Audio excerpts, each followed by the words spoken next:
Hi, welcome to week 7 for HIM 5129, and this week we're talking about decision making in healthcare.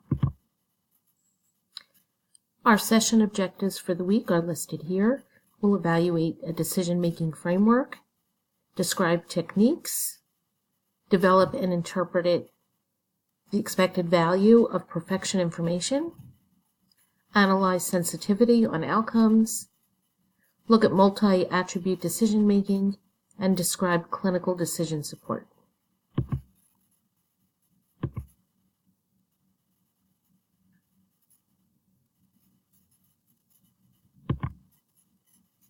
Here's one example of a typical decision process.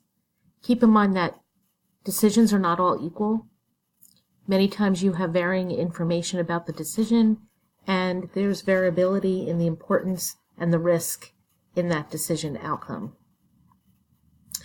The first thing in this step would be to identify the problem and its nature, then specify objectives and the criteria for the decision making, develop various solutions or alternatives, analyze and compare the different solutions and alternatives, select the best solution, implement it, and then control and monitor the results.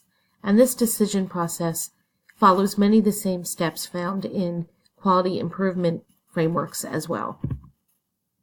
So what are some of the causes for poor decisions? There can be mistakes in the decision process, such as bounded rationality, where limits imposed on decision making can happen from costs, human abilities and errors, time, technology, and the tractability of data, or sub-optimization, which is characterized by decisions that are often departmentalized as separate organizational units compete for limited resources, and individual departments often seek solutions that benefit their own department but not the entire enterprise. And sometimes we refer to this as people who work in silos or various organizational politics. Decision theory represents a general approach to decision-making which is suitable for a wide range of situations. A great site to view on ScienceDirect.com is listed here. There's a keyword search, and you can read through various articles that have to do with decision theory. Some characteristics that impact decisions: uncertainty, known values for parameters of interest, and then uncertainty, where it can be impossible to assess the likelihood of various possible future events. And then there's risk. Some parameters have probabilistic outcomes. So let's look at certainty. Certainty rarely exists in almost anything, especially in healthcare decisions. But simply choose the best available option. Many times this is considered the highest profit and least cost, or in the case of healthcare for patients, it can be the best outcome with the minimal impact to patients, whether that be with invasive tests or financial impact. When you have decision making under uncertainty, here are some of the models that you can take a look at. They range from the pessimistic to the optimistic to something that's flexible, the best average payoff, and the best of the worst regrets. So in this example, an imaging center can't meet the demands from patients for the MRI test. So administration is exploring possibilities such as alternatives where they could either purchase additional units, 1 or 2 units, or outsource the entire MRI testing to other image centers. So what's typically done then is a feasibility analysis, and in this case there are 3 options: buy 1 MRI unit, buy 2 MRI units, or outsource. And there are 3 what-if scenarios: 500 additional patient cases, 750, or 1,000. For the best of the worst solution, the best option would be to outsource. For the best of the best solution would be to buy 2 additional MRI units. For a flexible model, it would be to buy 2 MRI units. For the best of the worst, it would be to buy 2 MRI units. And for the best average payoff, it would be to purchase 2 additional MRI units. Here's a second example for a new clinic location. So the facilities planning and development area has identified 5 sites for further consideration.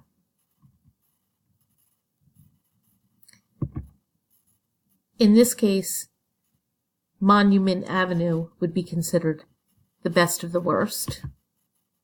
Belmont Lakes would be the best of the best. Belmont Lakes would be the best of the worst regrets. Belmont Lakes would be the most flexible. The best average payoff would be Belmont Lakes. You could also make a decision by putting this example into a decision tree, just like the decision trees we made in previous weeks.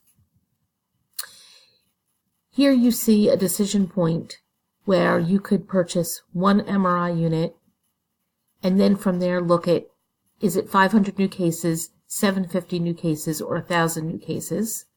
Or buy 2 MRI units and look at those same new cases, or outsource and look at those same new cases.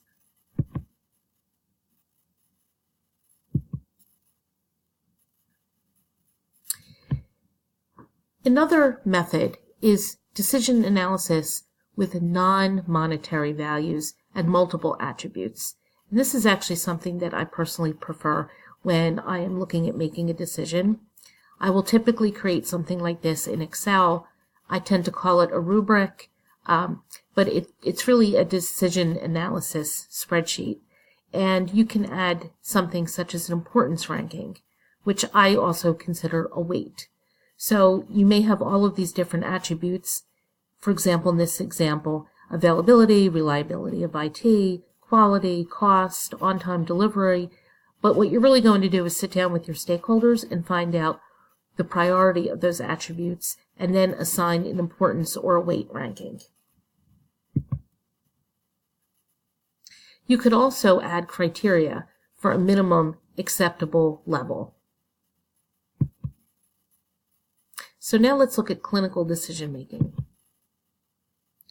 Clinical decision support can be an effective tool for clinicians diagnosing and treating various diseases.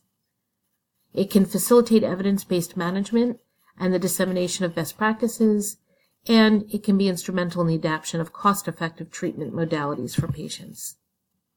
Examples can be alerts, guidelines, and reference information, or drug interaction POP alerts inside the electronic medical record.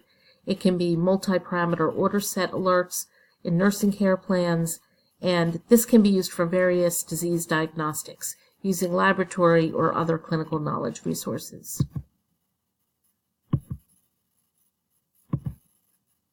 Strengths.